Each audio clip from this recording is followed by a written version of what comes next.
Mais donc ChatGPT, la nouvelle mise à jour vient de sortir, ce qui apporte une génération d'images, ça l'élève, on va dire, à un niveau. On en aurait parlé de ça il y a un an. C'était de la science-fiction, très clairement.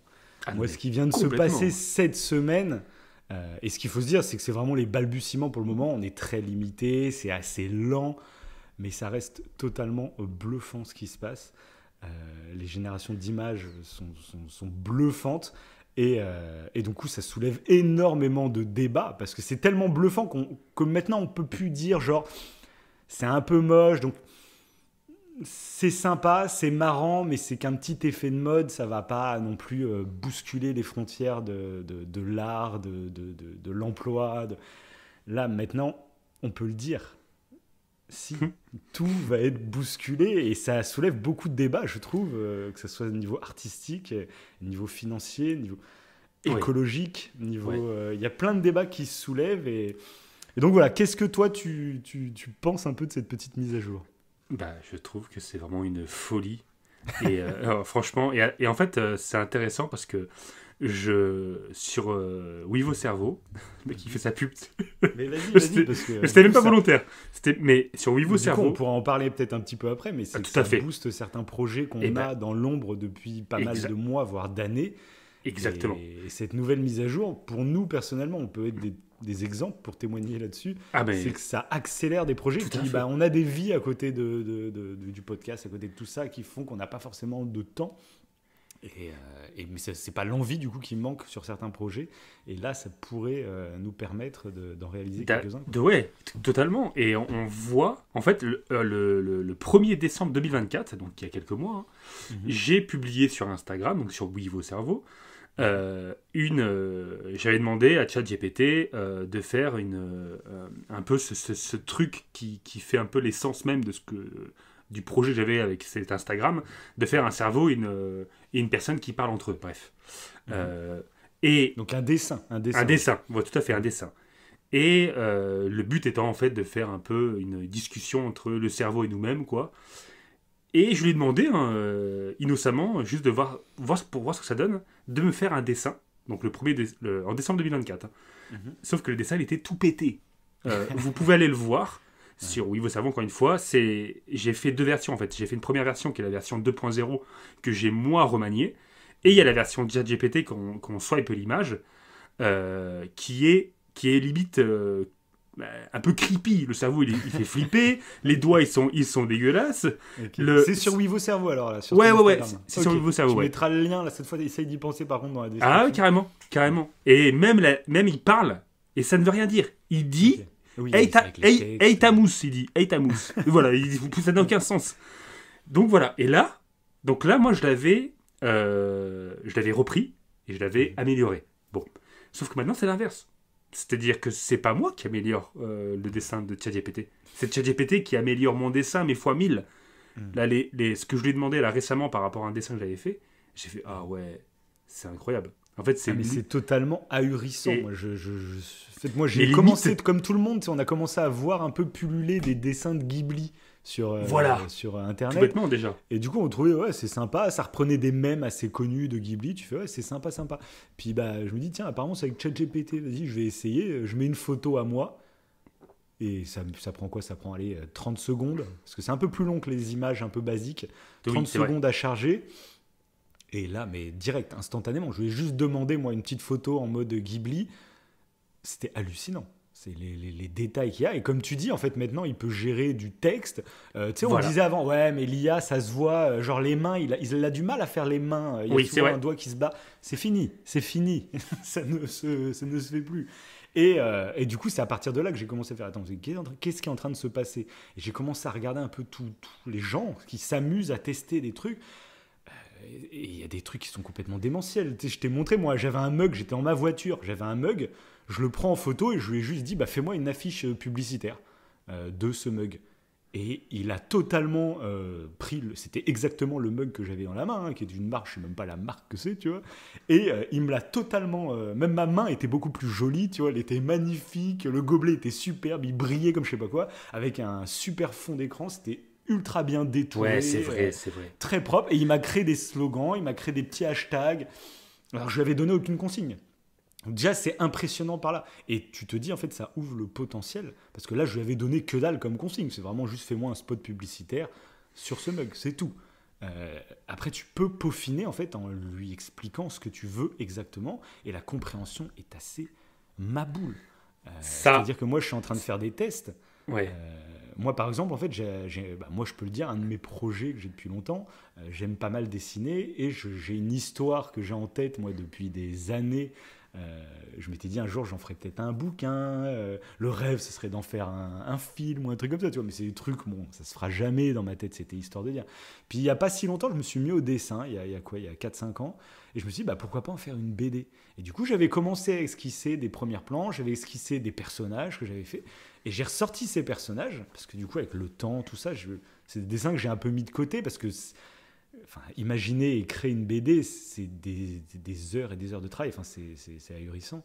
Mhm. Et du coup, tu mets ça un peu de côté en disant, bon, plus tard, quand j'aurai du temps, plus tard, et puis le temps Ah ouais, non, passe, mais le oui, temps oui. passe. Et là, tout simplement, bah, je lui ai donné deux personnages que j'ai inventés. Je lui ai donné en lui disant, bah voilà, est-ce que tu pourrais, à la base, je voulais juste qu'il me fasse les mettre sur un fond un peu étoilé, tu vois, faire une sorte de beau dessin, de mes dessins à la base. Et direct, il m'a sorti mes personnages, mais un tout petit peu remaniés, de manière en fait beaucoup plus pro. Moi, j'avais des traits peut-être un petit peu hésitants sur certains trucs, j'avais des ombres qui n'étaient pas forcément placées aux bons endroits, parce que j'étais en cours d'apprentissage de dessin. Et là, il m'a tout recalibré comme il faut. Les ombres aux bons endroits, la bonne couleur, les traits qui sont ultra droits, ultra... Et du coup, j'ai fait, oula. Et là, j'ai fait, bah, est-ce que tu peux me mettre ces personnages-là, mais parce que j'avais dessiné que leur buste, avec leur tête, leur visage. Je fais, bah, est-ce que tu pourrais, à partir des bustes que j'ai créés, est-ce que tu pourrais créer les personnages en entier, en inventant leur tenue par rapport à ce que j'ai commencé à esquisser. Il me les a sortis, hein, vraiment debout, les bras croisés. Non, mais c'est Après, incroyable. je fais, du coup, tu peux me faire plusieurs expressions. Il te sort je sais pas combien d'expressions. Ensuite, j'ai fait, bah, imagine, je lui ai expliqué tout mon speech que j'ai en tête pour mon histoire. Et je fais, bah, à partir de tout ce que je t'ai dit, est-ce qu'il y a moyen que tu me fasses une couverture de BD en utilisant mes deux personnages que je t'ai présentés? Il m'a fait une couverture qui est magnifique. Je la remodèlerai parce que je partirai dans un autre délire, mais il m'a créé un truc totalement potable. Et j'ai commencé du coup à me dire, j'ai déjà des projets de planches, etc., de dessins que j'avais en tête depuis très longtemps. Hein. Et j'ai commencé en fait à lui expliquer ma première planche, mon premier dessin. Il me l'a fait de manière très propre, très belle. Mais j'aimerais rajouter des détails, des objets, un peu de buée sur un miroir, une lumière sur le côté qui crée des ombres vers la droite, un peu plus, une texture un peu plus granuleuse. Tu lui donnes plein de consignes et petit à petit, en fait, il adapte la scène, mais c'est assez ahurissant. T'as vu la dernière image que je t'ai envoyée cet Ouais, après-midi? non, mais ça, c'est ça qui est fou. En plus, t'as juste à lui faire un audio. Comme nous, entre nous, Oui, on en fait plus, des c'est audios. ça, Tu lui fais un audio pour lui expliquer les changements que tu vas apporter à ton dessin. Et c'est vrai qu'avant, il pouvait même pas, en fait. Bah, à l'époque, justement, où moi, quand je lui ai demandé de faire le dessin, il pouvait pas, en fait. Tu lui envoyais une image. il leur crée une Et autre. ouais, Totalement voilà. différente. Il prenait pas du tout en compte l'image que tu avais envoyée. Là, si. Et c'est comme ça qu'il a réussi à faire, toi, à manier ton personnage et à le recréer dans différentes positions. Évidemment, chose que j'ai faite moi avec le cerveau. Oui, du Parce coup, que je ouais. pense, franchement, c'est ce que je vais faire. Je vais publier le dessin qu'il m'a fait Bah, si tu du veux, cerveau. ce qu'on fait sur là, cette fois le Instagram d'Au Coin du Feu, Ouais, tu publieras, toi, un des dessins de ton projet de BD sur le cerveau. Tu remanié mettras, par et tu chat. mettras bah, justement l'image que je viens de te dire, là, de mon personnage Ouais, ouais, que j'ai ouais. retravaillé au niveau décor. Tu mettras les deux, comme ça, au Bah moins, vas-y, carrément, allez sur carrément. notre Instagram, vous verrez en direct, là, ce Voilà, que ça carrément, on donne. fait ça. Et c'est impressionnant. Bah, c'est impressionnant. Et puis en fait, du coup, parce qu'on voit beaucoup de réactions indignées en se disant que bah, du coup, le travail des artistes est bafoué, c'est la mort de je sais pas combien d'artistes, etc. Et c'est pas faux. Oui. Tout simplement, c'est très dur en fait de se positionner parce que j'ai envie de dire que c'est pas la fin de l'art non plus. Je pense que il y a beaucoup d'artistes très très bons qui continueront en fait à apporter leur pierre à l'édifice. Et à l'inverse, je pense que c'est très réducteur de penser que les dessins créés par intelligence artificielle n'auront pas d'âme, ne reflèteront pas la personnalité d'un artiste, etc. Parce que là, c'est la preuve en fait globale. C'est que oui, si tu dis à l'IA, crée-moi une page de BD d'un mec qui va jouer au loto et qui gagne au loto, il va te créer un truc qui sera très basique, ça sera déjà impressionnant parce que tu lui as donné 2 consignes, c'est impressionnant. Mais après, là, moi, je le vois. En fait, j'ai passé quand même plusieurs heures sur cette page de BD. Parce que si tu prends dès le début la création du personnage que j'ai inventé, du coup, le design qu'il a, c'est moi qui l'ai créé, qui l'ai inventé. Et ensuite, même sur cette planche de BD, c'est moi qui rajoute du décor, c'est moi qui réfléchis à la composition du plan, aux lumières. Il me crée pas ça tout seul, c'est moi qui lui dis comment faire. Donc c'est comme si quelqu'un comme si j'avais un dessinateur sous c'est ça. Sous le coude. Alors tu vas me dire, oui, mais du coup c'est horrible, tu retires le taf d'un dessinateur. Mais dans tous les cas, moi personnellement, j'aurais jamais pu me payer un dessinateur pour faire ma BD. C'est exactement ce que j'allais te dire. Moi non plus en fait. Oui, bien sûr. Je vais pas payer un dessinateur. Oui, l'idée est belle de payer un dessinateur mais il faut le payer. Et de toute façon, c'est ça le truc, même pour les graphistes, parce que les graphistes. Moi, pendant un temps, je sais pas si tu te rappelles, je voulais me lancer dans le graphisme, mais là, ça sert strictement à rien en fait. Ouais, c'est ça en fait qui est dommage, c'est que autant. Je comprends totalement des gens qui ont fait des années d'études sur un sujet, qui là, du jour au lendemain, on leur dit, en fait, tes 2-3 ans d'études, ils n'ont plus aucune valeur. C'est horrible. Oui, c'est horrible. Oui, c'est sûr. C'est sûr que nous, on a des métiers qui sont pas concernés par ça. Et pour le moment, mais imagine un robot qui se met à faire ton taf, moi, une voiture autonome. Ça arrivera et ça sera terrible pour moi, je le vivrai sûrement très difficilement, mais après, c'est l'histoire de l'évolution, elle a toujours été comme ça en fait. Justement, je regardais des exemples de choses qui ont totalement disparu, et parfois pour le moins bien, je pense, mais tout simplement, à l'époque, il y a encore autant de nos grands-parents, c'est pas non plus il y a 400 ans, tu vois. Les gens, par exemple, ils n'avaient pas de four chez eux. Et quand tu voulais faire un gâteau, un truc comme ça, t'allais au four du village. Ouais. Tu avais réservé ton truc, tu faisais le four de ton village. Et du coup, ça crée un lien social parce que les gens se rencontraient au moment du truc. Ça crée quelque chose. Mais du coup, aujourd'hui, on a tous un four. Ça nous paraît normal d'avoir notre four chez nous parce que t'imagines, avec nos vies, on n'aurait pas le temps de, en plus, caler. Tu vois, c'est toute la société qui est revue parce qu'à l'époque, par exemple, les femmes ne travaillaient pas. Mais c'était en partie parce que aujourd'hui, on a beaucoup de choses qui nous aident à domicile, etc., qui font que ça libère du temps. Voilà, oui, tout à fait. Mais après, tu pourrais même prendre l'exemple pour la musique, pour les synthés. Je crois que je me suis renseigné justement pour l'émission. Le synthé, le synthétiseur, c'était dans les années 70-80, je crois. Ça date de fou. C'était il y a 50 ans, quoi. Les toutes premières musiques. De toute façon, il y a eu un flow, de toute façon, dans les années 80, où il y avait beaucoup carrément de morceaux très électroniques. Ils misaient à fond là-dessus sur la musique électronique. Et pareil, aujourd'hui, ce qu'il faut dire, c'est que... C'était la mort des artistes, à cette époque-là. Bien entendu qu'il y avait ces genres de débats. En plus, c'était de manière très synthétique. Enfin, tu sentais, dès que t'écoutais, tu savais que le morceau était au synthé. Le truc aujourd'hui, c'est que la plupart des morceaux, même 95% des morceaux qu'on entend aujourd'hui, sont faits, c'est de la musique électronique. Ils vont pas enregistrer en studio avec des vrais instruments. Tu regardes Hans Zimmer, qu'on adore, compositeur de musique de folie, qui, malgré tout, maintenant, refait en fait ses compositions avec un orchestre.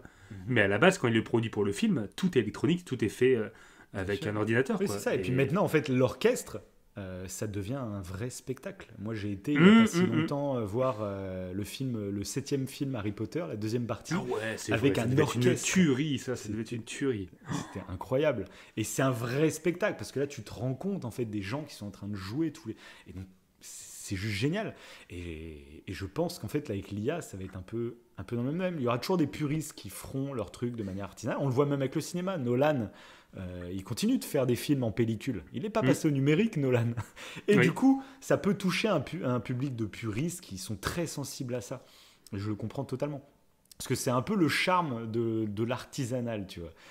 Il y a ce côté, tu sais, on en avait parlé dans l'émission Once Upon a Time en Amérique. Oui. Je fais un mix des deux, moi, anglais-français. Once Upon a Time in America, ils ont recréé, en fait, pour une scène, ils ont recréé une rue avec je sais pas combien de milliers de figurants, tous en costume, tous avec une chorégraphie parce qu'ils marchaient tous. Et du coup, ils l'avaient, à l'époque, il n'y avait pas d'effet 3D, tout comme ça, donc ils avaient fait ça, ils avaient vraiment créé le décor, ils avaient vraiment autant de figurants. Et du coup, quand tu le sais, c'est vrai, ça apporte un poids à tout ça. Tu dis, c'est génial. Et aujourd'hui, mais c'est fini. Dans n'importe quel film, ils vont tourner avec, maximum une trentaine, une cinquantaine de figurants, et le reste, c'est des gens rajoutés par ordinateur, en fait. Et on le voit même pas. Et du coup, est-ce que c'est bien, est-ce que c'est pas bien? Je ne sais pas, mais c'est une sorte de suite logique. Tu vas pas rentrer même dans des frais aussi énormes pour un rendu finalement final qui donnera la même chose. Et ceux qui vont continuer à faire du cinéma un peu artisanal, ils auront leur public un peu puriste qui va apprécier les choses pour ça. Et je pense que ce sera pareil pour l'IA. Il restera de toute façon des très bons artistes qui vont continuer à nous impressionner, peut-être d'une manière différente. Peut-être que justement, ce sera des spectacles, ce sera peut-être même qu'il y a des œuvres faites à la main qui seront plus rares et du coup qui coûteront aussi plus cher, je ne sais pas. Ouais, c'est ça qui est particulier. Mais tu vois, tout ça, ça me faisait penser, par exemple, j'avais vu moi un mangaka, qui est ceux qui créent des mangas, qui était très bon en fait dans la création de personnages, mais qui, pour les décors, ne savait pas les faire. Et c'est même pas qu'il savait pas les faire, c'est qu'il aimait pas ça. Ça lui plaisait pas. Et du coup, il avait fait appel à un autre mangaka qui, lui, est spécialisé dans les décors. Et il travaillait, du coup, en collaboration. Sauf qu'il a pu faire ce partenariat. Je pense qu'il a pu le payer, patati patata. Et on en revient un petit peu à ce qu'on disait tout à l'heure. C'est que, en fait, un mangaka qui est spécialisé dans les personnages et qui a peut-être un projet en devenir, en fait, mais qui n'a jamais pu travailler en collaboration avec d'autres créateurs pour faire les décors, là, il pourra. Il pourra demander à ChatGPT ou d'autres IA de faire le décor et du coup de lancer sa création avec peut-être un scénario ultra palpitant, ultra intéressant. Donc, sûr, en fait, ça ouvre d'autres créations, mais c'est vrai que mais du coup, effectivement, il fait pas appel à un autre mangaka, donc c'est particulier, tu vois, comme. Oui, mais cet autre mangaka qui peut-être était spécialisé dans les décors, mais qui n'arrivait pas à faire de personnages, peut-être que lui va pouvoir faire son truc aussi à lui, du coup. C'est vrai. Peut-être qu'en fait, on va avoir beaucoup plus de création artistique. Ça, dans le lot, bien sûr, qu'il y aura énormément de trucs nuls à chier, ça c'est clair et net. Mais il y aura peut-être aussi des créateurs qui n'auraient jamais pu être publiés ou qui n'auraient jamais pu créer ce qu'ils avaient dans la tête sans ça. Et moi, je pense qu'il va vraiment y avoir une patte. Justement, moi j'ai vraiment la sensation là, avec ce que je travaille avec ChatGPT, c'est limite, il arrive à créer plus fidèlement ce que j'ai dans la tête que moi avec avec un stylo en train de dessiner. Je sais pas si ça te l'a fait, tu sais, des fois t'as un truc dans la tête, tu le dessines. Puis tu fais merde, c'est pas exactement comme je l'imaginais. Et j'ai l'impression que ChatGPT, en fait, il est plus fidèle à ce que j'imagine parce qu'il a toutes les techniques de dessin. Parce qu'on dirait pas toutes ces techniques. Ouais. C'est ça qui est perturbant, c'est que tu as l'impression de travailler avec un pro en fait. Tu vas lui demander des trucs et c'est ça c'est fascinant en fait. Franchement, c'est fascinant. Même et puis en fait, je crois que ces discussions-là, on en a peut-être parlé dans notre fameux podcast sur l'IA. Mais ce qui est fou, c'est que je pensais pas que ça allait arriver si vite. Là, c'est... Et encore, la génération d'images, je sais pas si on en avait parlé. Là, maintenant, on a un cas concret. Peut-être qu'on avait projeté, tu sais, on en avait parlé même dans l'émission Black Mirror, etc. Je crois, parce qu'on avait déjà vu des vidéos de personnes en fait, qui dessinent un truc très abstrait, juste des petits traits, et en fait, d'un coup, genre sur Procreate, par exemple, tu sais, la personne a dessiné un truc sur tablette, et d'un coup, en fait, l'IA vient embellir en fait, ce que tu as dessiné. Et vient créer un personnage. J'ai pas essayé ça, ouais. Ok. Voilà, et du coup, là, c'est ce qui se passe, quoi. En fait, c'est ce qu'il fait. Voilà, c'est fait. Sauf que là, surtout, c'est que tu peux lui donner. Parce que là, tout le monde a été un peu en mode Ghibli. Mais ce qui est ahurissant, c'est qu'en fait, tu lui dis n'importe quel style. Tu prends une référence. Ou tu peux même genre tu prends en photo une BD, tu sais pas c'est quoi le style par exemple, tu sais pas c'est quoi comme style, tu prends une photo en BD et tu lui dis voilà j'aimerais que tu me dessines tel truc avec ce style que je viens de t'envoyer. Tu transformes Titeuf en manga par exemple. Oui, et puis j'ai pas essayé, mais oui Titeuf ça marche. Mais c'est fou. Et un truc alors que je n'ai pas pu tester, j'ai voulu l'essayer aujourd'hui. Peut-être que tu le mettras aussi sur le lien Instagram. Je vais essayer demain. Du coup, là, aujourd'hui, j'avais dépassé mes demandes Parce que je suis encore sur la version gratuite en plus pour le Oui, moment. moi c'est pareil. Et je me c'est prépare pareil. un petit mois là d'ici une quinzaine de jours. Je vais prendre un mois d'abonnement à ChatGPT pour tester un peu plus profondément tout le truc. Euh, mais un truc que j'avais envie de faire, donc peut-être ça sera sur l'Instagram si j'arrive à le faire demain, que j'ai vu qu'on pouvait faire, c'est que mes personnages que j'ai en mode, donc c'est un peu en mode manga on va dire, je peux lui demander bah, est-ce que tu peux me créer, en te basant sur ces personnages, une version hyper réaliste, comme si c'était une photo de vraies personnes quoi. Ah ouais. Il fait Ah l'inverse en ouais. fait. Ah Il y en a oui. plein qui sont passés d'une photo normale en mode Ghibli. Tu peux faire l'inverse. Tu prends un personnage Ghibli et tu peux le faire devenir humain, quoi, vraiment réel, comme si Mais c'était une photo. oui, tu sais que je suis tombé sur un truc, c'est alors c'est un... Mince. C'est une société de mode qui fait donc des publicités avec généralement des mannequins. Ouais. Et ben ils ont utilisé l'IA pour porter leur tenue. Qui vendent en fait. C'est une IA, en fait l'IA... En fait, ChatGPT a recréé un modèle totalement inventé, du coup, avec les tenues que la société vend. Ok. C'est hallucinant. Oui, bah, Parce que c'est ça, en fait. Là, on parle des dessins, mais ça peut. En fait, et c'est ça qui est fou, c'est que même les photographes, il y aura un impact. Mais au-delà de ça, même les architectes, genre, bon, je crois qu'on avait vu, on a vu la même vidéo, mais tu peux prendre une photo de ta maison et demander du coup à l'IA de changer les peintures, de rajouter, par exemple, je sais pas, admettons c'est la cuisine. Tu veux rajouter une hotte qui vient de boulanger, je dis n'importe quoi, et tu lui demandes, et il peut te lister le matériel que tu vas lui demander. Oui. C'est-à-dire que, et ça c'est complètement fou, ça veut dire que ceux qui font du design et du décor et tout, en fait... oui, parce que j'ai vu vous êtes ça, moi dépassés. j'ai vu un mec qui s'était fait un setup de gamer. Quoi. Voilà. Mais il a demandé en fait à ChatGPT, bah écoute, voici mon petit bureau avec mon PC, mais j'aimerais bien me faire une bonne déco Exactement, avec des c'est néons, ça, trucs comme ouais. ça. Est-ce que tu peux m'imaginer un vrai beau design? Mais par contre, la consigne, c'est que tous les produits soient disponibles sur Amazon. Et tu me fais la liste avec le prix, etc. Exactement. Et il va créer une image. Et tout ce qui est sur l'image, eh ben, tu peux l'acheter directement. Tu as la liste, tu as les liens. Donc tu vas peux, cliquer, c'est fou, tu peux te recréer ce que l'image te donne. C'est ça, Et avec c'est- un site internet, parce que c'est direct sur... Et donc n'importe quel site. Hein, là, j'ai dit Amazon, mais tu peux partir sur Maison Bien sûr. du Monde, sur je ne sais pas Bien quoi, sûr, sur bien Ikea, je ne sais pas. Et tu peux faire ta pièce en direct. Ça, j'ai pas encore essayé, punaise. Mais ça, c'est... Mais moi qui vais acheter une maison là dans pas longtemps, Ouais. t'as envie d'y Tu vas aller, faire ok tout je le veux design. Faudrait ça que tu comme fasses une peinture, pièce IA. je vais une ça pièce comme- IA. Créée par intelligence artificielle. Non mais c'est fou franchement, ça paraît... Ou même nous pour notre setup, fais-moi un bureau de podcasteur, qu'est-ce que tu me conseilles comme truc? Enfin je sais pas, ça paraît... En fait voilà, c'est d'autres D'ailleurs, métiers qu'on pense pas forcément. Une petite technique que je t'ai partagée cet après-midi, Ah oui, mais ça aussi c'est dingue. qui rentre en lien avec ça, donc c'est plus du tout dans le dessin animé, mais ça peut rentrer en lien avec les achats, c'est que vous savez qu'il y a souvent des codes promo sur Internet quand tu vas commander ce un truc, tips. etc.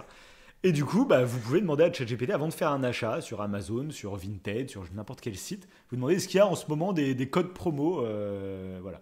Et il va te sortir la liste des codes promo du jour. Et du coup, genre là, moi j'ai acheté un truc sur Vinted en début d'après-midi, et j'ai vu cette technique en fin de journée, et il y a un code promo en ce moment de 30% sur Vinted. Et je suis mince, j'aurais pu avoir 30% sur mon achat. Et donc voilà, c'est comme il check en direct, il va checker je sais pas combien de sources, parce qu'il y a des sites qui répertorient, qui font la liste des codes promo, etc. Lui, il va les récupérer directement. Oui voilà, oui bien sûr. Bien Donc sûr. c'est... Ah non, Non, mais c'est incroyable. c'est dingue. C'est dingue. Et là, c'est la partie émergée de l'iceberg. Quoi. C'est C'est vraiment, ça. on Et parle puis de même, trucs qu'on voit. Un autre truc aussi tout bête qu'on s'est servi pour l'émission d'aujourd'hui, c'est que moi, j'étais en ma bagnole, donc je pouvais pas écrire ni rien, je l'ai mis en mode vocal et je lui ai expliqué. Texto, hein, je lui ai dit, voilà, je t'explique, ce soir on va faire une émission, on va parler de la nouvelle mise à jour là, de ChatGPT et de la sortie de la Nintendo Switch. On aimerait parler de tel sujet, tel sujet, tel sujet, tel sujet, tel sujet, voilà. Voilà, globalement, est-ce que tu peux juste me faire un résumé assez bref et bien présenté du programme de ce soir? Et il m'a sorti un programme bien synthétique que je t'ai envoyé copier-coller, comme ça tu avais le programme pour à peu près savoir les sujets. Oui. Et, depuis tout à l'heure, on lit un script. Hein. C'est pas du tout oui. de l'impro. moi, je lui ai demandé carrément de nous créer les dialogues. Le truc, il n'a plus aucun sens. On fait que lire depuis tout à l'heure. Par contre, si, tu vois, ça c'est une question que je me pose. Bon, c'est pas exactement ça, mais ça rejoint un peu cette idée-là. C'est que quand, là, nous deux, en fait, je vais prendre l'exemple de nous deux, ça nous permet en fait de mener à bien notre projet parce qu'on sait qu'on va pouvoir faire appel par exemple à l'IA pour, voilà, pour venir à bout de certains trucs qu'on ne pouvait pas faire parce qu'on n'a pas le talent, parce qu'on n'a pas le temps, etc. Sauf que quand notre création sera finie, moi j'étais en train de me dire pourquoi pas mettre en collaboration avec une IA, tu vois, pourquoi pas. Oui, je vois ce que Mais, tu veux dire. mais du coup, alors Ça va, pourquoi pas le mettre. Mais du coup, ça le va fait, biaiser la vie des lecteurs. premièrement, Mhm. et même en fait, même sans. Déjà, tu as le côté biaisé, ouais, tu peux te dire, bon, déjà, c'est avec une IA, donc c'est pourri. Alors, Oui. pas forcément. Mais même sans ça, même si tu te dis, ok, il a fait ça avec une IA, pourquoi pas. Mais qu'est-ce que l'IA a fait et qu'est-ce que lui a fait. Oui, en plus. Et en fait, la personne peut se dire, en fait, il dit qu'il a collaboré avec une IA, mais pas du tout, en fait. C'est l'IA qui a tout fait, et lui, il a rien branlé. C'est ça. Et du coup, il a en fait. juste mis un prompt, fais Ouais, voilà. C'est ça. Donc, c'est vrai que c'est compliqué. en fait, je sais même pas si ça sera. Est-ce qu'on va le Je- préciser? Est-ce qu'aujourd'hui, quand il y a une musique qui sort, tu es obligé de savoir tous les instruments sont électroniques, tu le sais pas en fait. Juste, tu as le produit final, à toi de le juger comme ça. Je pense que ça va être ça. Parce que rien que. T'as vu comment ça a avancé l'intelligence artificielle, ça buzz partout sur Internet, etc. Et bizarrement, j'ai pas encore. Il y avait juste le son des Beatles. Tu sais là, ils avaient fait un peu la promo en disant que c'était fait avec intelligence artificielle, etc. Ça a été très mal reçu. Le morceau, il a duré une semaine. C'était ciao les radios, au revoir. Aujourd'hui, tu penses que tous les artistes, que ce soit dans le cinéma, dans les séries, dans les musiques, tu penses ils utilisent pas du tout d'IA? Jamais. Maintenant, ils sont tous artisanats. Bien sûr que non, ça fait déjà 3, 4, 5 ans qu'on consomme des œuvres. Je vais même pas dire consommer, mais limite c'est un peu ça. Et on sait même pas que c'est fait par IA. Parce qu'on ne nous dit pas, parce qu'on sait très bien que ça va faire fuir les gens. Et à part si vraiment tu as un vrai concept basé sur l'IA, mais encore, c'est que dalle, c'est 2-3 trucs indépendants. Alors, est-ce qu'il faudrait ne pas le préciser? Oui, je pense très clairement, parce que moi je pense que tu vas biaiser. Même moi, je serais le premier à être biaisé. Je vois une BD et je vois que le mec, il s'est aidé de l'IA. De base, je suis biaisé, je fais ah bah non. J'ai même pas envie de le lire en fait. Tu vois, ok. Donc là, nous, on vous en parle dans le podcast. Donc quand on sortira parce qu'on est totalement transparent, nous. Vous inquiétez pas. Mais je pense qu'on ne le mettra même pas sur le bouquin. Tu vois, on mettra même pas.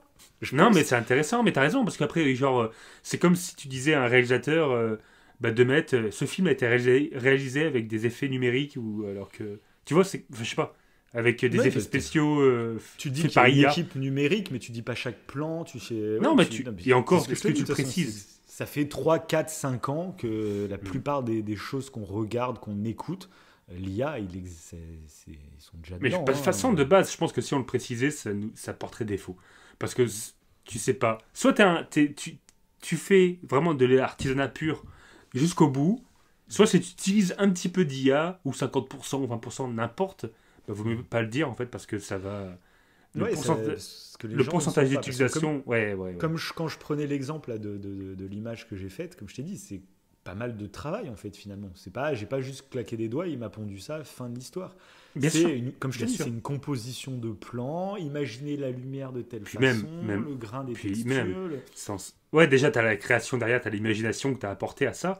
Puis même sans ça, tu me dis pas que c'est une IA, je sais pas que c'est une IA en fait. Là, clairement, c'est ultra quali. C'est ultra quali. Tu ne le sais pas. Tu ne le sais pas. Ça, et donc, oui, ça, c'est un vrai débat. Après, par contre, je suis totalement d'accord que ça rejoint ce que je disais tout à l'heure avec justement les vraies scènes qui, eux, sont faites artisanalement. Il y a beaucoup de trucs, un truc qui tourne pas mal en ce moment, justement, notamment grâce aux animations Ghibli. C'est qu'il y a une scène dans le. Comment il s'appelle ce dessin animé, le truc, le moulin à vent, je sais plus comment ça s'appelle. Le moulin à vent Bon, je sais plus comment il s'appelle. C'est un des Ghibli, c'est pas un des plus connus pourtant. Ok. Mais à un moment, je crois qu'il y a un tremblement de terre et il y a une scène de 4 secondes où tu vois une foule totalement paniquée et du coup, il y a des animations, des gens qui courent un peu dans n'importe quel sens, tu vois. Et ça, c'est une scène que Miyazaki, ça lui tenait énormément à cœur. Et du coup, l'équipe qui était en charge de cette scène-là, ils ont mis 1 an et 3 mois pour 4 secondes de plan. Donc ça... Mais la plupart des gens qui regardent le film, ils ne s'en rendent même pas compte. Mais quand tu le sais, cette scène devient un chef-d'œuvre. Cette scène devient... Tu fais, c'est un truc de fou parce que tu connais le contexte, etc. Maintenant, 1 an et 3 mois pour 4 secondes de film. Je sais pas, il y a un charme, mais il y a une réalité derrière qui paraît... Enfin, dans tous les cas, on ne va pas aller vers ça, c'est sûr. C'est même pas logique même d'aller vers ça. Et s'il y a des puristes qui veulent continuer à faire des trucs comme ça, bah, on les mettra en avant, on les soutiendra, on en parlera et on dira à quel point c'est ouf. Mais ça ne veut pas dire que ça va devenir la norme et que tout le monde va faire ça, parce que ce n'est absolument pas jouable. C'est vivre dans un monde totalement poétique et idyllique. Mais c'est pas la réalité, c'est pas possible que ce soit.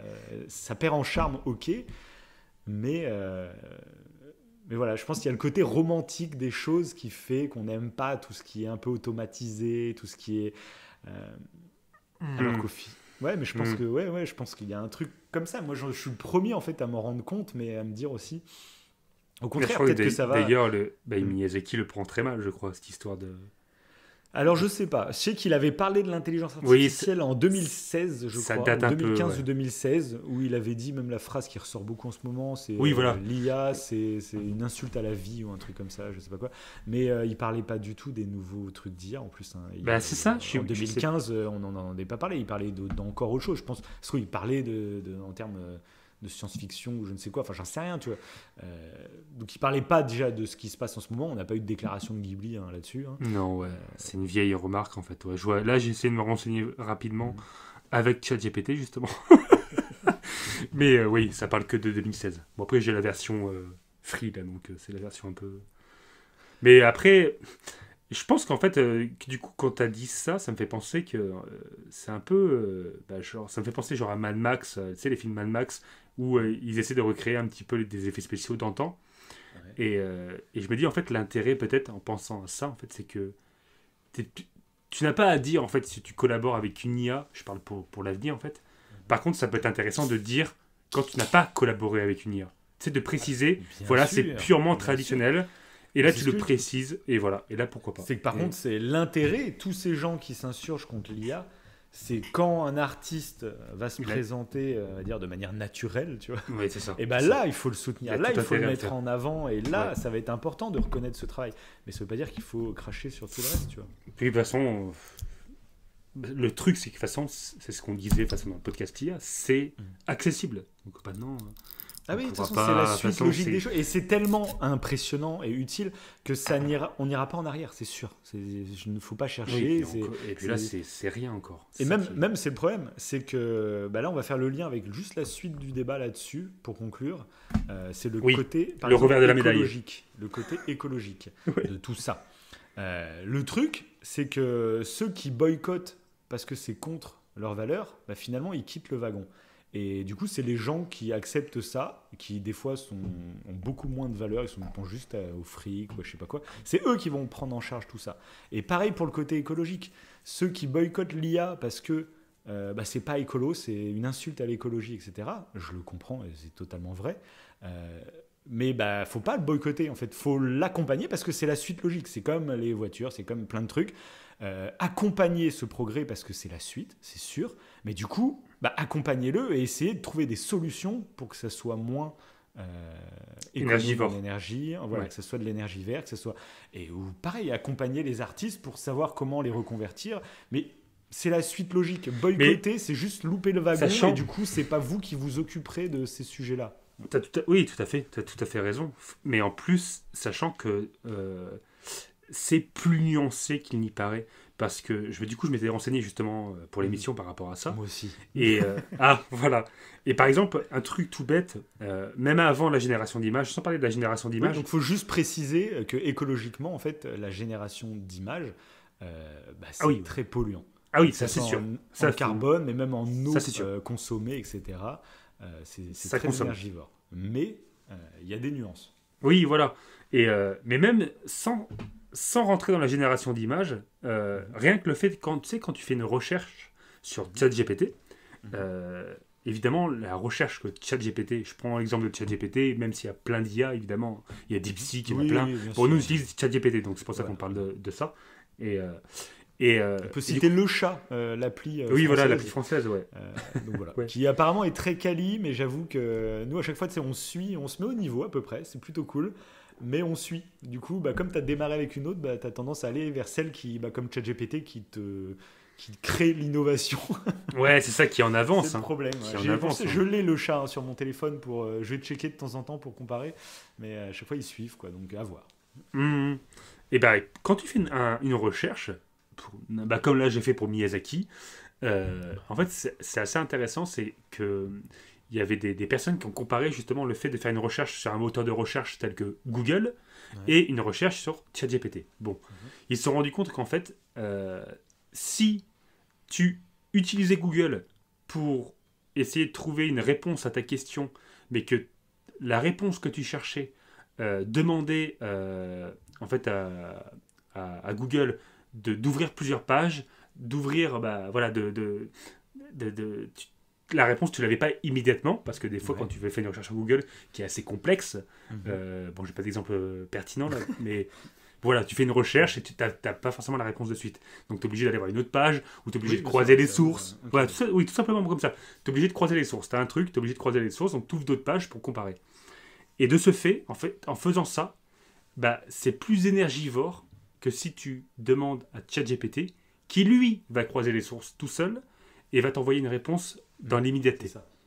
Donc en fait, c'est moins énergivore quand tu poses une question qui demande pas mal de recherche à ChatGPT. Par contre, si c'est une question un peu bateau, je sais pas moi, tu demandes à Google, là, ça sera moins énergivore.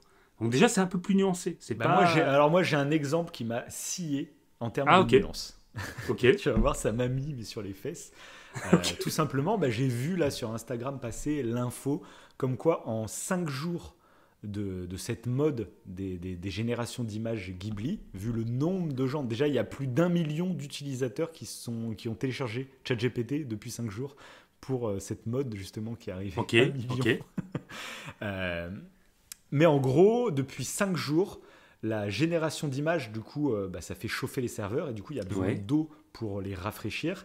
Et toutes ces images qui ont été créées, ça représente en 5 jours 216 millions de litres d'eau qui a été consommée. Donc là, comme ça, tu as cette info, tu fais... Ouais, ça fait bugger. C'est un truc de fou. Et du coup, je me suis renseigné. J'ai fait, c'est un truc de dingue. Et du coup, j'ai regardé, je me suis renseigné. Je fais, une image générée, ça représente combien de litres d'eau? En fait, une seule image, tu vois. Et là, pareil, la réponse, j'ai fait, oh putain. Donc, une image, donc après, ça dépend en fait le nombre de détails qu'il y a sur l'image que tu génères. Partant d'une image la plus complexe possible, celle qui va consommer le plus possible, c'est quand même l'équivalent de 5 litres d'eau pour une image. Donc tu te dis, c'est énorme. Et du coup, j'ai voulu comparer, en fait, je fais 5 litres d'eau pour une image, putain, tu fais... Je me suis dit, vas-y, j'ai envie de voir, parce que c'est toujours pareil, c'est quand tu as ce chiffre-là tout seul, tu fais, putain, c'est hallucinant. Oui, mais il faut avoir à ton avis, voilà. On va comparer avec les autres choses qu'on a l'habitude de faire dans notre quotidien sans même s'en rendre compte. À ton avis, un humain, enfin un Français même, c'est un Français, c'est la moyenne en France d'un Français moyen, quelle est sa consommation d'eau directe par jour?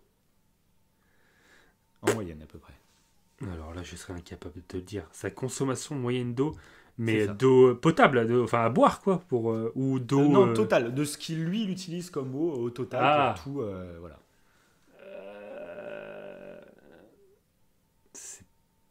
Je sais pas. Un chiffre vite fait, hein. Faut qu'il y ait du rythme. C'est pas en mètres cubes, je crois. Je crois que je l'avais vu en mètres cubes. Je crois que c'est 200 mètres cubes, un truc comme ça, mais je sais pas combien de litres ça représente. Alors là, je ne sais pas, oui. Mais en gros, globalement, moi, je vais te donner la réponse. Pour un Français moyen, la consommation d'eau par jour est entre 150 et 200 litres par jour. Par jour. Les toilettes, les douches, le lavage du linge, la vaisselle, les boissons que tu bois bien entendu, mais aussi ceux que tu utilises pour la cuisine, mais aussi pour l'arrosage, pour le ménage, etc. Ça représente en moyenne par Français 150 à 200 litres. Mais là où c'est complètement stratosphérique, c'est que là je t'ai parlé des consommations d'eau directes. Mais maintenant, il y a énormément de choses de manière indirecte. C'est-à-dire que quand tu manges des haricots verts, il a fallu de l'eau pour les faire pousser, les haricots verts. Quand tu manges un steak... Et honnêtement, j'allais t'en parler.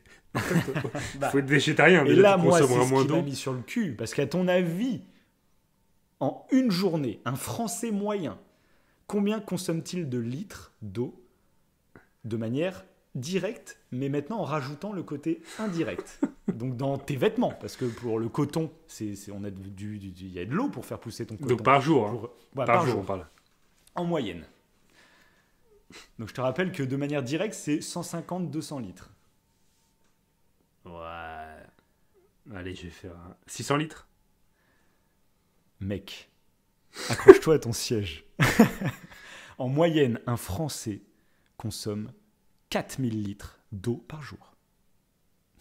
Ah ouais, c'est hallucinant. Ne serait-ce que... C'est pour ça qu'on parle souvent, toi les véganes, on n'arrête pas de dire votre combat, vas-y, on s'en fout, moi je suis un viandard, j'aime les barbecues.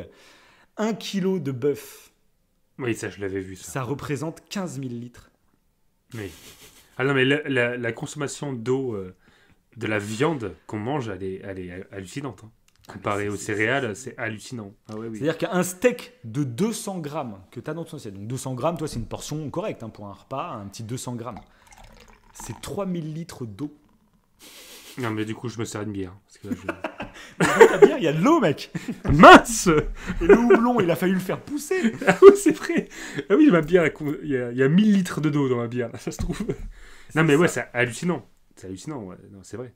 C'est vrai. Rien qu'une portion de 150 grammes de poulet, c'est 600 litres. Parce que bien sûr, il faut, pour que le poulet, on puisse le manger, en gros, alors je ne vous parle pas du coup du bœuf hein, pour un steak, c'est que pour le manger, il faut qu'il atteigne un certain âge. Et pour qu'il atteigne ce certain âge, c'est de l'eau que tu lui donnes toute sa vie, pendant 1, 2 ans, 3 ans. Pour un bœuf, je ne sais même pas combien de temps c'est, tu vois.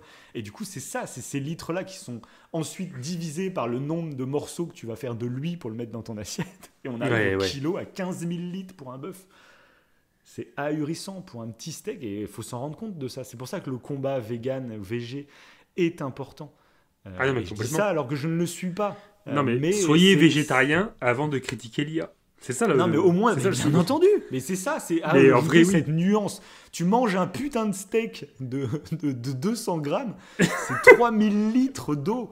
Donc d'où tu viens faire le moralisateur parce que j'ai généré une image qui fait entre 1 et 5 litres. Tu vois. Alors, il faut en parler, parce que c'est important, mais il ne faut pas non plus dramatiser, et surtout que là, on est à l'âge zéro de l'IA. Et justement, le but, c'est d'accompagner l'intelligence artificielle pour que les serveurs soient rafraîchis de manière beaucoup plus propre, qu'il y ait un truc beaucoup plus d'énergie verte et de moins de consommation. Sachant, pour, mais justement, réduire tout ça. Parce que là, on est à l'an zéro. Si tu prends les voitures à l'an zéro, ça pollue, laisse tomber. Tu vois. Et le but, c'est d'accompagner ça.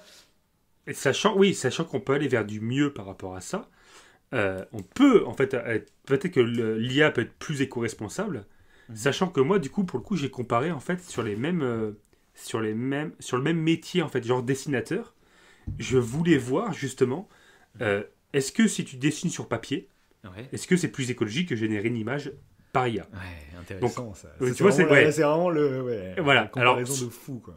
Si t'es vraiment traditionnel, oui, il n'y a pas de doute. Voilà.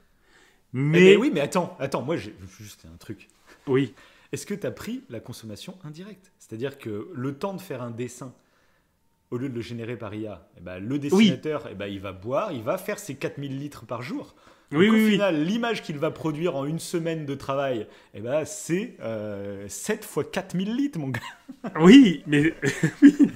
Mais par contre, tu vois ce qui est intéressant, c'est que le travail sur tablette, ce qu'on fait nous, ce que font beaucoup de gens, évidemment, de dessiner sur tablette, en fait, c'est là que ça devient intéressant, c'est que générer une image par ChatGPT quand tu sais exactement ce que tu veux, et c'est toujours pareil, c'est peut-être moins énergivore à l'heure actuelle que de passer plusieurs heures sur ta tablette à refaire le dessin, à faire plusieurs esquisses, à retravailler dessus, parce que souvent, en fait, quand tu dessines, forcément, tu vas passer beaucoup de temps sur ton bien sûr, et cette tablette énormément de temps, elle consomme et du coup en termes de consommation énergétique ça s'équivaut presque donc ça devient intéressant, donc c'est pour ça que c'est ultra nuancé, c'est pour ça qu'il faut pas, voilà, c'est Pour l'instant, évidemment, c'est énergivore. Évidemment, il faut faire quelque Bien chose. sûr, il faut en parler parce que c'est des sujets justement à traiter. Mais moi, je pars du principe qu'il ne faut pas boycotter parce que ça sert à rien. C'est la Non, suite je suis logique. Je suis Et ce d'accord qu'il avec faut, c'est réfléchir justement comment rendre ça plus propre. Bien sûr que ça, il faut en parler. Mais il faut pas juste dire que c'est nul et je boycotte. Et du coup, en fait, tu prends pas le problème en main. En fait, tu le laisses aux autres. Et bah, le problème, c'est que si tous les écolos, par exemple, font ça, rejettent l'IA et ne s'en occupent pas, bah, c'est tous les gros connards qui, eux, s'en battent royalement les couilles de la pollution, qui vont s'occuper Oui, oui, de oui, l'IA. Et en fait, tout à c'est fait. eux qui vont gérer tout ça. Donc, c'est pas une solution. Oui, de toute façon, elle est là, encore une fois. Hein. C'est là, c'est présent.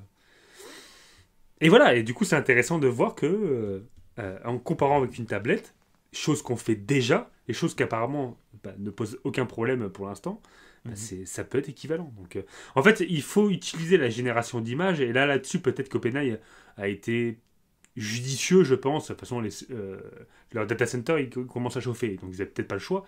Mais de limiter en fait la génération d'images, c'est peut-être pour l'instant, il faut l'utiliser avec parcimonie et pas l'utiliser, voilà, chacun. C'est sûr que si, en sachant combien ça consomme d'eau, c'est que si tu as une personne qui génère des images toutes les 5 secondes, toute la journée, bon, il y a un problème. Donc il y a Oui, une. non, mais, oui, Voilà. mais moi je pense qu'il y a aussi des effets de mode où là, bah, en ce moment, c'est le gros buzz, donc tout le monde a envie d'essayer, etc. Il Mais faut savoir totalement, aussi que ça mais va c'est se ça. calmer, la vague va se calmer.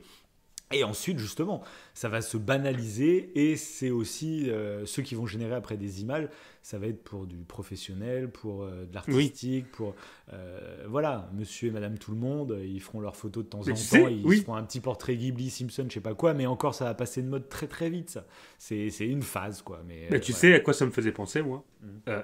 Quand tu as un nouveau fast-food qui ouvre en Bien ville, sûr, ouais. vu que ça fait le buzz, que c'est nouveau, Il y a la t'as queue, une accumulation de monde qui va en bagnole, hein, et C'est ça pollue aussi. Hein.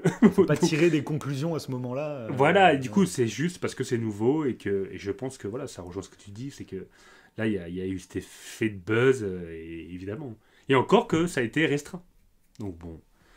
Oui, Mais bon, en plus, moi- c'est ce qu'ils ont dit. C'est que déjà, le premier jour, ils ont dû carrément couper le service parce qu'ils disaient les serveurs sont en train de fondre tellement ça Ouais, ouais, va. ouais. Ouais. Et là, Totalement. ils viennent de le remettre, mais avec des bonnes limitations quant à la version gratuite. Hein. Oui. T'es très, très limité. Hein, parce que du coup, alors j'ai même pas très bien compris comment ça marchait. Je pense que c'est plus tu demandes une image gourmande avec des détails, plus en gros, tu vas pouvoir faire qu'une photo par jour. Et encore, même des fois, ça dépasse la limite directement, j'ai l'impression. Ok, ok. Ouais, parce que je lui ai demandé justement de m'en faire aujourd'hui une en mode réaliste, etc. Il m'a dit non, c'est mort pour aujourd'hui. Ouais, c'est limité. Ouais, je sais pas non plus trop comment ça marche. C'est en données que ça consomme. En fait, tu as le droit chaque jour de consommer tant tant de de données. données. Je pense Ouais, que c'est un peut-être, délire ouais. comme ça. Donc, soit suivant l'image que tu lui demandes. Voilà. Ok. Donc, bref, voilà pour ChatGPT. Je pense que Oui, on on a vous fait a un petit donné tour. notre avis totalement.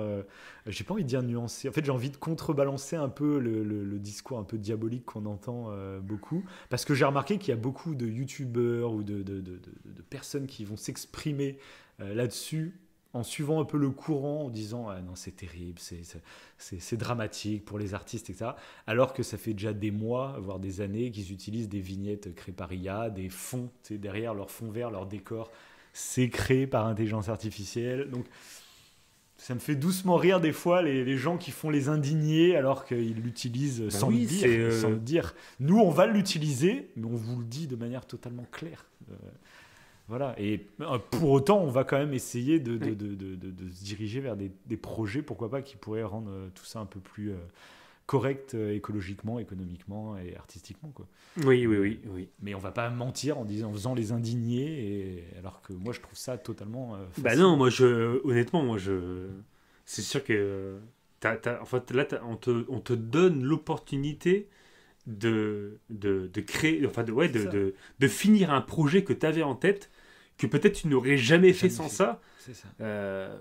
Bah, Combien après, d'artistes vont naître en fait parce que ça va leur faire gagner du temps, combien d'histoires que vous allez découvrir, combien d'univers vont être créés parce qu'on donne des outils beaucoup plus faciles à certaines personnes. Et puis les trucs qui sont tout pourris, tout simplement, on n'en parlera pas. Et ça sera les trucs géniaux. C'est vrai, il y a des trucs encore plus géniaux que ce qu'on a aujourd'hui. C'est comme si, tu sais, des fois il y a le débat, l'IA arrive, c'est bon, c'est fini, tout va devenir horrible au niveau culture. Déjà, il faut se dire, est-ce qu'aujourd'hui, la culture est dans un état génialissime? Au contraire, maintenant, il faut avoir le max de thunes pour monter des projets, etc. Et tous les petits artistes indépendants, ils galèrent, quoi, déjà. Donc là, au contraire, on va donner à tous les artistes indépendants des outils pour faire des productions. On parle là de livres, mais c'est dans le jeu vidéo, c'est dans le cinéma, c'est dans les films d'animation. On va donner à des indépendants le pouvoir de créer des grosses productions qui seront aussi sexy que des productions qui coûtent aujourd'hui des millions et des millions. Donc, c'est ce qu'on parlait de fois dans le jeu vidéo, c'est qu'aujourd'hui, les grosses productions qui coûtent plusieurs millions à produire, les mecs, ils prennent pas de risque au niveau du gameplay, parce que c'est trop risqué, il faut pas brusquer les joueurs, il faut que ça plaise au plus grand nombre. Et on se dit, des fois, il faut aller vers le milieu indé, parce que eux, ils tentent des propositions de gameplay. Sauf que des fois, on est rebuté, parce que graphiquement, c'est pas fou, techniquement, voilà.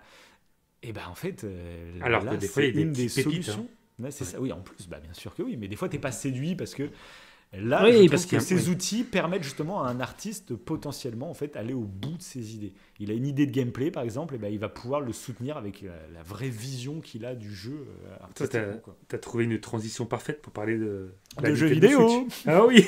Non mais je suis professionnel. Oui, j'avoue. Non, c'est ChatGPT. Je lui ai demandé comment faire une transition intéressante. Tu l'as demandé à l'instant. Non. Non, mais en vrai, c'est ça, uniquement c'est effrayant. Là, c'est uniquement le Non, talent. mais ça, c'est effrayant. Oui, c'est vraiment là qu'il faut l'utiliser avec parcimonie. C'est qu'il y a un moment donné, c'est ça qui peut faire peur de te dire. En fait, tu ne crées plus rien. Tu laisses tout faire. Bien sûr. Bien sûr. Mais après, mais ça se sent. Je pense que ça se sent aussi. Il faut pas être naïf. Si d'un coup il y a un truc qui est complètement vide et creux, ça se sent en fait. Donc ouais, mais encore les vrais artistes réussiront toujours à se faire leur place parce qu'ils apporteront quelque chose. Non, mais c'est sûr.